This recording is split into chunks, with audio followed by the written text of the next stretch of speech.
Hi everyone, welcome back. So Leetcode daily question today is path with maximum probability. So we are given an undirected weighted graph of n nodes, zero indexed, represented by an edge list where edges I equal AB is an undirected edge connecting the nodes A and B with a probability of success of traversing that edge, success probability I. So we are given two nodes, start and end. We have to find the path with maximum probability of success to go from start to end and return its success probability. If there is no path from start to end, we have to return 0. So this is the question. We have to find the maximum probability path from start to end in an undirected weighted graph. So this is very important to note because in graph questions we mostly use algorithms, and algorithms have certain conditions where we can apply them. So first is undirected and weighted graph. So the graph is weighted. So this means that we cannot use BFS to find the path. So BFS we cannot use. What else? Path algorithms we have. Single source shortest path algorithms. Means from source to destination best path we have to find out. So we have Dijkstra, Ford. So in this question, we can use Dijkstra algorithm because we have undirected and weighted graph. There is no negative edge. So this means Dijkstra algorithm we can use. But Dijkstra algorithm, we saw the normal algorithm. It gives us the single source shortest path. Means the best possible, the least distance path. But here we have to find the maximum probability. So we can just modify the Dijkstra algorithm. Instead of shortest, we can find the longest. That means we just have to get the maximum probability. So we just have to change the condition in the same algorithm. So that is what we will do. So today we will see how to apply Dijkstra algorithm in graph questions. So first of all, we have given edges list. We have to make the graph. So how can we make the graph? We are given n nodes, zero indexed. So we can just use array list to represent all the n nodes. And for each node, we have to store neighbors and the weight. So for that, we can use a hash map. Integer represents the node and double represents the weight, the probability. So we have made a graph list of hash maps is equal to new array list. Now for all the nodes we have to keep the neighbor list. So for all our nodes we are adding a new hash map. Now we have to add edges to our graph. So we have put a loop on edges. We have taken edges I in E. Now this is an undirected graph. So if A and B, so for A the neighbor is B and for B the neighbor is A. So that is what we will do. So we get E0 node and put E1 as the neighbor and weight. What is the weight from E1 to E2? For E2 node, E1 we have put as neighbor and this is the weight. Success probability I. And in the same way for E1 the neighbor is E0 and success probability I is the weight. So now our graph is ready. We just have to apply the Dijkstra algorithm. Now in Dijkstra algorithm, we want each node that we get, the front node that we get should be the best possible, means the one with maximum probability from the source. So we will keep our priority queue, which will always give us the maximum probability node.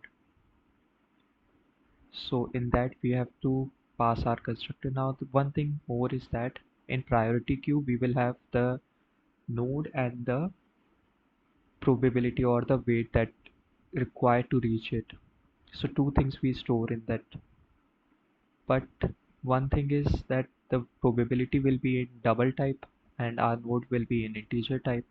So either we will have to use a pair class for two different data types because it is heterogeneous, two different data types, or we would have to create our separate class. But we did a trick in this, that we have used a double array because we can represent our node in double too and convert it into integer.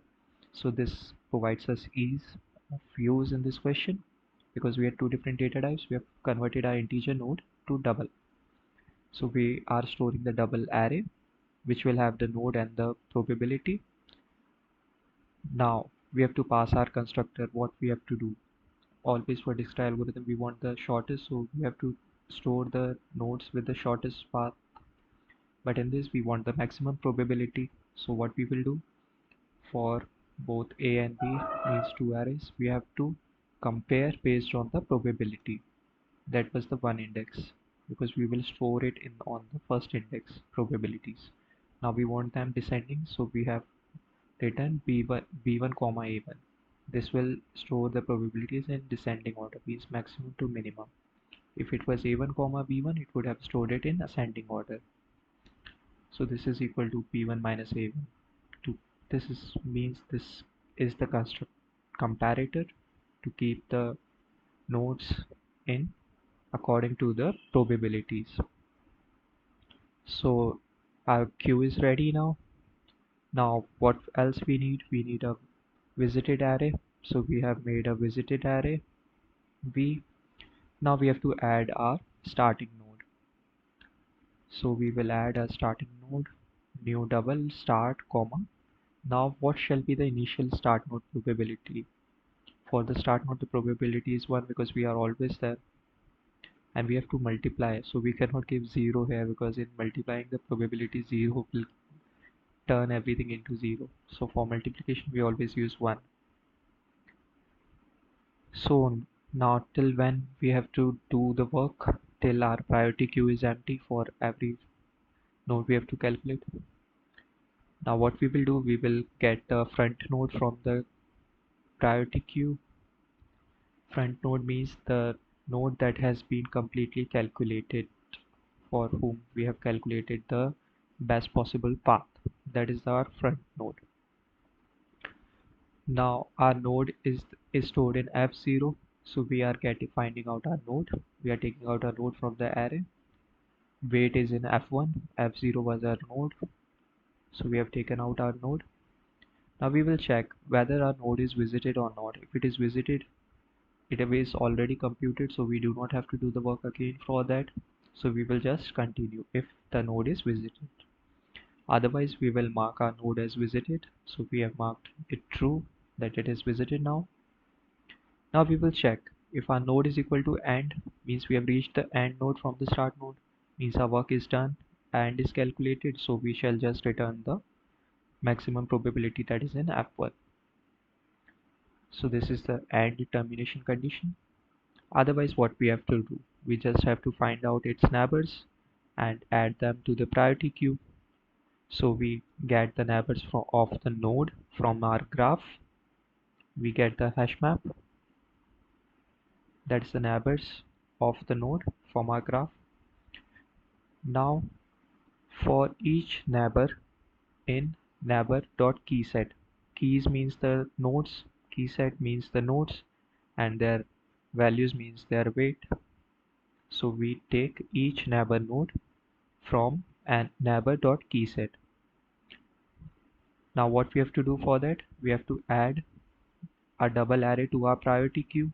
So pq.add new double array. What will be stored in that? First we have to store the node, so neighbor node is our node now. And what is the path to reach, the probability to reach it? That is equal to the weight of node, the weight of edge, that is nb.get nn. Neighbor.get means the value of neighbor node, that is equal to our edge weight multiplied by parent weight. So parent probability into the edge weight. This gives us the new value for reaching that neighbor node. We have added that to the priority queue. So after this loop is executed, if there would have been a path from start to end, we would have returned it. If we have not returned from this while loop, this means that there is no path from start to end. So in that case, we just have to return 0. So this was how we apply Dijkstra algorithm to get the maximum probability. In normal questions, this is just addition, and this is in ascending order for single source shortest path. Rest remains the same. So this is how we apply the Dijkstra algorithm. I hope you guys would have understood it. Thanks for watching the video. Have fun. Bye.